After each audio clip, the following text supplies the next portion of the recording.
আসসালামু আলাইকুম ভাই। বাঙালি মাথায় বলে বুদ্ধি নাই। কেডা কইছে বুদ্ধি নাই ভাই? বাঙালি মাথায় যে পরিমাণ বুদ্ধি আছে, হ্যাঁ? বিজ্ঞানী থিওফাস্টাস, আলেকজান্ডার ফ্লেমিং এমনকি নিউটন এর মাথা তো এত পরিমাণ বুদ্ধি নাই। আপনারা বিশ্বাস না করেন আমার সাথে আসেন দেখাই আপনাদের বাঙালি মাথায় বুদ্ধি নাই। কে বলছে বাঙালি মাথায় বুদ্ধি নেই? এই যে দেখেন, এই যে ফুনারে তেলের ট্যাংকিটা কেমনে কই বাইন্দা কোন দে লাইনটা নিছে আপনি দেখছেন? এই যে বুদ্ধিটা করছে এটা বাঙালি ছাড়া আর কোনো বেটার দ্বারা সম্ভব না। বিজ্ঞানী নিউটন ফেল। দেখছেন ভাই?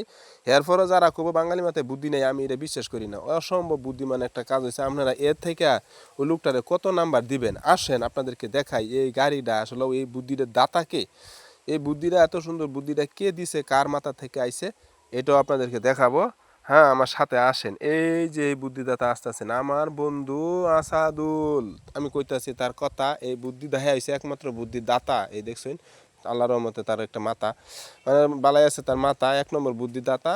এই যে আসাদুল আমার বন্ধু, মাথা কি সুন্দর চুল। হ্যাঁ, এই যে তার আজকে এই যে দাড়িওয়ালা